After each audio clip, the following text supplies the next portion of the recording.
अब आपको राज की बात बताता हूँ। इस वक्त वह बात कुदरतन याद आ गई, बता देता हूँ शायद किसी का फायदा हो जाए। हमारे एक पुराने दोस्त हैं, वह मेरे हम उम्र हैं और क्लास के साथी भी। उनके वालिद साहब नक्शबंदी सिलसिले में बैत थे। जब वह फौत हुए तो यह आजिज बैरूने मुल्क था। वापसी पर उस दोस्त ने यह वाकया मस्जिद में बावजू खड़े होकर खुद सुनाया। वह कहने लगे, मेरे वालिद पर मौत के आसार जाहिर होना शुरू हो गए। हम सब भाई बहन करीब बैठ गए। किसी सूरह यासीन पढ़ना शुरू कर दी, किसी ने कलिमा पढ़ना शुरू कर दिया। कहने लगे कि मैंने अपने वालिद के चेहरे के बिल्कुल करीब होकर बैठ गया और ऊंची आवाज में ला इलाहा इल्लल्लाह मुहम्मदुर रसूलुल्लाह कहना शुरू कर दिया। मैं 15 मिनट उनके चेहरे पर टकटकी बांध कर देखता रहा और कलिमा पढ़ता रहा, मगर मेरे वालिद के होंठ गोया सिले हुए थे और कुछ हरकत न की। इतने में बहन ने इशारा किया कि अब्बू के पांव पहले खड़े थे, अब वह ढीले पड़ गए हैं। इससे हमें महसूस हुआ कि पांव की तरफ से रूह निकलनी शुरू हो गई है। थोड़ी देर के बाद मैंने देखा कि वालिद साहब के घुटने जो पहले खड़े थे वे भी ढीले पड़ गए।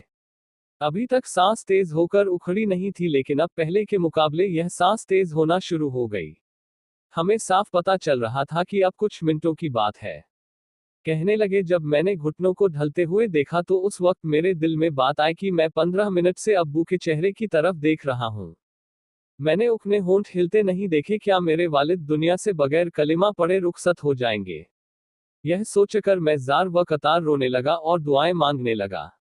कहने लगे कि अचानक मेरे दिल में एक ख्याल आया और दुआ मांगते हुए मैंने यह दुआ मांगी, ए अल्लाह, मेरे वालिद का ताल्लुकम शेख जुल्फकार अहमद दामत बरकातुहुम के साथ है और उनका तल्लुक अपने शेख के साथ है, और ऊपर चलते चलते यह रूहानी तल्लुक नबी अकरम सल्लल्लाहु अलैहि वसल्लम तक पहुंचता है। ए अल्लाह, अगर इस निस्बत का तेरे यहाँ कोई मकाम है तो उसकी बरकत से मेरे वालिद को कलिमा पढ़ने की तौफीक अता फरमा दे।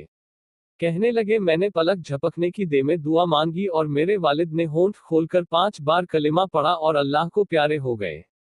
सुभान अल्लाह, अल्लाह रब्बुल इज़्ज़त के यहाँ निस्बत का बड़ा मकाम है।